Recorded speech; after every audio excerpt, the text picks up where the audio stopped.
Strongest point as well strongest point for any girl. So ఇక్కడ వాళ్ళు చేస్తుంది అదే. ఇప్పుడు ఆ సోకాల్డ్ అక్యూజ్డ్ వాళ్ళ వైఫ్ కానీ అతన్ని సపోర్ట్ చేస్తున్న వాళ్ళు కానీ ఇంకెవరైనా కానీ ఏ యాంగిల్ నుంచి మాట్లాడుతున్నారు, పొలిటికల్ యాంగిల్, లేకపోతే సినీ యాంగిల్, లేకపోతే మెగాస్టార్ ఫ్యామిలీ యాంగిల్ అను ఇంకో యాంగిల్ ఏ యాంగిల్ నుంచి మాట్లాడుతున్నా ఆ అమ్మాయికి ఇవ్వాల్సిన ప్రైవసీ రెస్పెక్ట్ ఇవ్వండి అట్లీస్ట్. జస్ట్ బికాజ్ అంటే ఇంకోటి కూడా అంటున్నారు, అప్పుడే నువ్వు చెప్పలా ఇప్పుడే నువ్వు చెప్తాను, ఎప్పుడు చెప్పాలని వీళ్ళు డిసైడ్ చేయాలా? ఒక రేప్ ఇన్సిడెంట్ జరిగింది, that's not easy to accept it.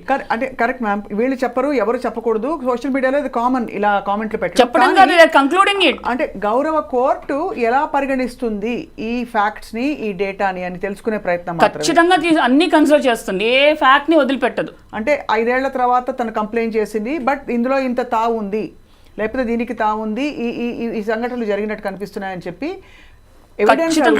there is evidence and circumstantial అన్ని పరిగణలోకి తీసుకుంటుంది స్వప్న. కోర్టు అనేది కోర్టు ఈ మీడియాలో వస్తున్న సెన్సేషన్తో ఇన్ఫ్లుయెన్స్ అవ్వదు. It will go with the evidence, it will go with ఎవిడెన్స్లో కూడా primary evidence, circumstantial evidence, corroborative evidence అన్ని చూసుకునే ముందుకెళ్తుంది. సో మరి ఈ కమిటీ పాత్ర ఏంటి ఇందులో? అంటే ఈ కేసుని మరింత స్పీడప్ చేయడానికి, బికాస్ అన్ని వేళలా క్రిమినల్ సివిల్ కేసులు పెట్టకపోవచ్చు, కాంపెన్సేషన్ కోసం సివిల్ అండ్ చార్జెస్ ప్రెస్ చేయడానికి పాక్సో లాంటిది. బట్ ఈ committee in cases of majors for example who are sexually harassed, what does the committee do? What is its expected to do? అసలు కమిటీకి ఉన్న powers ఏంటి అక్కడి నుంచి మనం మాట్లాడితే, ఎసెన్షియల్లీ కమిటీ వచ్చేసి it has got all the powers of a civil court. అది పాష్ యాక్ట్ చెప్తుంది, sexual harassment women at work place act, prevention, prohibition and redressal. దానికి ఉన్న పవర్స్ ఆ 3 పరిధిలో వర్క్ చేయాలి. ప్రివెన్షన్ వర్క్ చేయాలి, ప్రొహిబిషన్ చేయాలి, రెడ్రెసల్ చేయాలి. ఇంత పని ఉంది. ఎంతమందికి తెలుసు ఇంత పని చేయాలని? అవును, నేను ఇప్పుడు సోషల్ మీడియాలో కొన్ని చూస్తున్నాను, వీడియోస్ కానీ ఇంటర్వ్యూస్ కానీ ఇవన్నీ చూస్తున్నాను. ఫస్ట్ ఆఫ్ ఆల్ మాట్లాడతాను హాఫ్ బేక్డ్, దాంట్లో incomplete information, 3 false information. Correct. So దాంతో యాక్చువల్లీ పబ్లిక్ ఎక్కువ నష్టం చేస్తున్నారు, కన్ఫ్యూజ్ చేసేస్తున్నారు. వాస్తవం. సో కమిటీ ఫస్ట్ ఫామ్ అయినాక వాళ్ళు ముందు చేయవలసింది ప్రివెన్షన్. అంటే ప్రివెన్షన్ అంటే అందరికీ తెలుసు సెక్షువల్ హెరాస్మెంట్ తప్పు అని, ఇట్స్ అన్ అఫెన్స్ అని తెలుసు, రైట్? స్టిల్ ప్రివెన్షన్ అనేది ఏంటి? More and more awareness create చేయండి, సో దట్ విక్టిమ్స్ ఎవరైనా ఉన్నారంటే వాళ్ళకి ధైర్యం వస్తుంది, నమ్మకం వస్తుంది. ఓకే, మాకంటూ ఒక కమిటీ ఉంది, ఒక సిస్టమ్ ఉంది in place, we can go there, complaint చేయొచ్చు. కానీ మీరు అనేది రైట్, చాలా రైట్ జయంతి గారు. భరద్వాజ్ గారు, మామూలుగా ఎవరైనా గొంతెత్తి ఒక మాట మాట్లాడితేనండి ఇలా జరిగింది నాకు అని చెప్పి బీట్ చిన్మయి శ్రీపాద తను చెప్పిన సందర్భాలు ఉన్నాయి. చాలా మంది సెలబ్రిటీస్ వాళ్ళ గొంతు నొక్కేసే ప్రయత్నాలు చాలా జరిగాయి. వాళ్ళని రెబెల్గా ముద్ర వేసేస్తారు, వాళ్ళని గయ్యాళి, ట్రబుల్ మేకర్, ఇలా రకరకాల రాధికారు చెప్పారు కదా రేపన్న, ట్రబుల్ మేకర్ అంటారని చెప్పి కారవాన్స్లో సీక్రెట్ ఫిల్మింగ్ జరుగుతుంటే కూడా చూసి పట్టుబడ్డా కూడా people can't raise their voices and because they will be outcast literally. అంటే I'm talking about not caste and also outcast. So ఇది ఇక్కడ సిస్టమ్ ఫెయిల్యూర్ స్వప్న. అవును, how can we create very amicable system where, అంటే అమ్మాయిలు, భరద్వాజ్ గారు మీరు కూడా చెప్పాలి సార్, ఆడపిల్లలు బయటకు వచ్చి నాకు అన్యాయం జరిగింది అని చెప్పుకోవడానికి జడ్జిమెంట్ లేకుండా నేను ఐ విల్ బీ హర్డ్ అనే వాతావరణం ఎలా వస్తుంది మ్యామ్? జడ్జిమెంట్ ఎవరు చేస్తున్నారు? బయట నుంచి గాల్లోంచి ఎవరు చేయట్లేదు, మనలాంటి మనుషులే చేస్తున్నారు. ఎందుకు చేస్తున్నారు వాళ్ళు? పని పాట లేక కొంతమంది, మరి కొంతమంది సైడ్స్ తీసుకుని ఇప్పుడు కొత్తగా తయారయ్యారు, ఆడవాళ్ళందరూ కేసులు పెట్టేస్తున్నారు, పురుష పక్షపాతులకు తయారైపోయారు సొసైటీలో. ఫస్ట్ ఆఫ్ ఆల్ సెన్సిటివిటీ అనేది లేదు స్వప్న. బేసిక్ హ్యూమన్ సెన్సిటివిటీ ఏదైతే అనుకుంటున్నామో అది లేదు. ఇప్పుడు ఒక కాకి చచ్చిపోయింది అనుకో, దెబ్బ తగిలి కింద పడిపోయింది అనుకో, 100 కాకులు వచ్చి కావు కావు కావు అంటాయి, రైట్? అంటే అట్లీస్ట్ అక్కడ సాంఘీభావం చూపిస్తున్నాయి. అది మన హ్యూమన్స్లో తగ్గిపోతుంది రోజు రోజుకి. దాంతో ఏమవుతుంది, వాళ్ళ స్వార్థ ప్రయోజనాలు ఒకటి, ఆ షార్ట్ టర్మ్ సెల్ఫిష్ మోటివ్స్ ఉంటాయి చూసావా, దానికోసం ఒకటి, ఇలా అన్ని రకాలుగా కలిపి ఎస్పెషల్లీ మీడియా ఇండస్ట్రీలో మనం ఎక్కువ చూస్తాం ఇది. ఇప్పుడు ఆ భార్య పరిస్థితి చూడండి మ్యామ్. ఇప్పుడు ఇక్కడ ఎంతమంది ఎఫెక్టెడ్ విమెన్ ఉన్నారు. భార్య ప్రోగా మాట్లాడితే అంటే ఏం అనలేము, అగేన్స్ట్గా మాట్లాడితే భర్తని చేసిందని చెప్పి అందరు అంటారు. ఒక ధార్మిక కోణం ఓవైపు ఉంటుంది, ఓవైపు జరిగింది జరగలేదు ఇవన్నీ ఉంటాయి. సో భరద్వాజ్ గారు మీరు చెప్పండి సార్, ఈ కేసు లాజికల్ ఇప్పుడు దీంతో బహుశా అప్పుడు అలనాడు జరిగిన ఒక ఇన్సిడెంట్ గురించి ఫలానా అమ్మాయి బయటకు వచ్చి మాట్లాడుతుందేమో అనే ఒక భయం మిగతా వాళ్ళలో కూడా పట్టుకుని ఉంటుందంటారా? అంటే ఇది ప్రూవ్ అయ్యి కోర్టులో ప్రూవ్ అయ్యి శిక్ష పడితే తప్ప భయం క్రియేట్ కాదండి. అది అప్పటి వరకు అంటే జనరల్గా ఇలాంటి దానిలో ఏ క్షణమైనా మేనేజ్ చేయడానికంటే విట్నెసెస్ని మేనేజ్ చేయొచ్చు అనేటువంటి ధైర్యం కూడా ఉంటుంది వీళ్ళకి. రెండవది ఆల్రెడీ ఇప్పటికే చాలా వరకు చేశాం మేము అనే దీనిలో కూడా వాళ్ళు ఉన్నారు. అంటే ఆయన వెళ్ళిపోయిన పద్ధతి, అక్కడ వ్యవహరించినటువంటి పద్ధతి, అరెస్ట్ అయిన తర్వాత ఆయన్ని హాస్పిటల్కి తీసుకెళ్లారు, మెడికల్ టెస్ట్లు అయిన తర్వాత తీసుకెళ్లారు రిమాండ్కి. ఈ ప్రయాణంలో అతని బాడీ లాంగ్వేజ్లో ఎక్కడా కూడా ఆ ఇది కనిపించలేదు బయటకు వచ్చినటువంటి వీడియోస్లో. సో కాన్ఫిడెంట్గానే ఉన్నాడు ఆయన. అంటే ఆ కాన్ఫిడెన్స్ క్రియేట్ కావడానికి రకరకాల కారణాలు ఉండొచ్చు. అంటే నేరం చేయలేదు అనేది ఒకటే కాదు కాన్ఫిడెన్స్కి, నేను ఇది హ్యాండిల్ చేయగలను అనేటువంటి కాన్ఫిడెన్స్ కూడా కావచ్చు. అవును. కాబట్టి ఇది ప్రూవ్ అవ్వాలి. ప్రూవ్ అయితే తప్ప భయం వస్తుంది అనేది కాదు. రెండోది, ఈ కమిటీస్ వేస్తున్నారు. ఇప్పుడు ఫిలిం ఇండస్ట్రీ కూడా ఒక కమిటీ వేశారు వాళ్ళు. 2018లోనే వేశారు కమిటీ. 19లో వచ్చింది కమిటీ.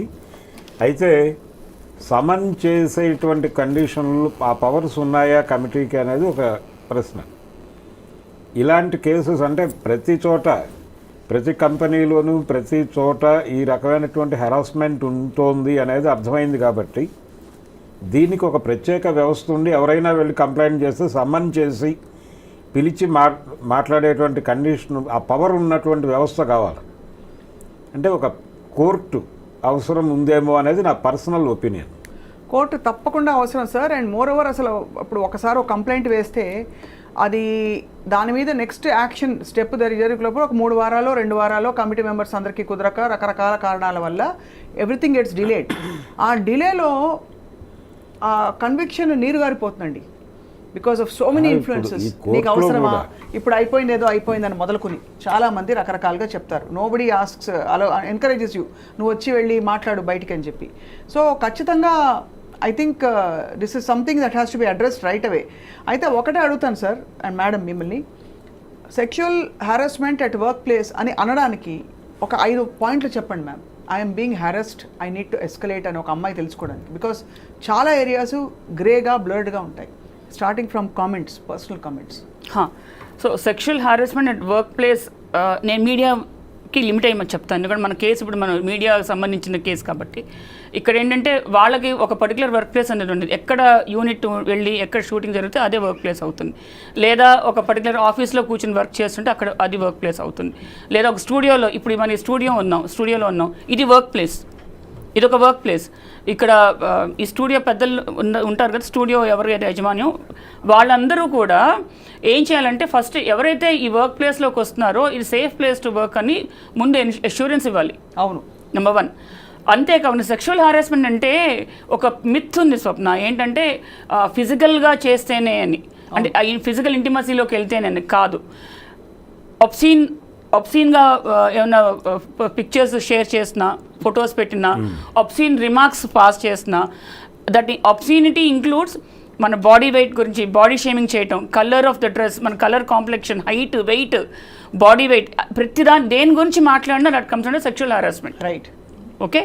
అది కాకుండా ఏమన్నా మన గురించి సెక్షువల్ టించ్లో మన దగ్గర నుంచి ఏమైనా ఫేవర్స్ అడుగుతున్నా, క్విట్ ప్రోకోలో, లేదు మామూలుగా కూడా సెక్షువల్ ఫేవర్స్ ఎక్స్పెక్ట్ చేస్తున్నా, ఇవన్నీ కూడా సెక్షువల్ హారాస్మెంట్ దాని కిందకే వస్తాయి.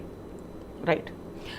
ఇన్ఫ్యాక్ట్ మీడియా దానికి వెళ్తే, ఫిల్మ్ ఇండస్ట్రీకి వెళ్తే ఈవెన్ వ్యానిటీ వ్యాన్ ఏదైతే ఉంటుందో వాళ్ళ వ్యాన్, అది కూడా వర్క్ ప్లేస్ అవుతుంది. వాష్రూమ్స్, క్యాబిన్స్, షూటింగ్ లొకేషన్స్, ఇవన్నీ కూడా సెక్షువల్ హారాస్మెంట్ కిందకి వస్తాయి. అంతేకాదు ఇప్పుడు వాళ్ళు అవుట్డోర్ లొకేషన్కి వెళ్తారు, రైట్, అది కూడా వర్క్ ప్లేస్ కిందకే వస్తుంది. సో అక్కడ ఫిజికల్ ఇంటిమసీ అక్కర్లేదు, ఏవైనా సరే ఫిజికల్, వర్బల్, నాన్ వర్బల్ అని కూడా యాక్ట్ చెప్తోంది. ఇందాక మన భరద్వాజ్ గారు చెప్పినట్టుగా యాక్ట్ కింద యాక్చువల్గా కమిటీకి సమన్ చేసే హక్కు ఉంది. రైట్. అది పవర్, నాట్ ఈవెన్ హక్కు, అది పవర్. అది power of the committee is to summon any party, any person or even witnesses. వాళ్ళు మాకు అనుమానం ఉన్న ఎవరైనా కూడా పిలిచి వాళ్ళ దగ్గర స్టేట్మెంట్ రికార్డ్ చేసుకోవచ్చు, వాళ్ళని ఎంక్వైరీ చేయొచ్చు. ఆ పవర్స్ అన్నీ ఉన్నాయి. కానీ ఇన్ని పవర్స్ ఉన్నాయి, ఇవన్నీ ఈ పవర్స్ మేము యూటిలైజ్ చేసుకోవచ్చు అని ఎంతమందికి తెలుసు అనేది నా క్వశ్చన్. అవును, తప్పకుండా ఆ అవేర్నెస్ అయితే లేదండి. ఆ అవేర్నెస్ లేదు. ఇప్పుడు ఇండస్ట్రీకి సంబంధించి కూడా ఒక రెడ్ బాక్స్ ఉంది అక్కడ, దానిలో కంప్లైంట్లు డ్రాప్ చేయండి అని చెప్తున్నారు. ఇప్పటికీ చాలామందికి తెలియదు ఆ విషయం.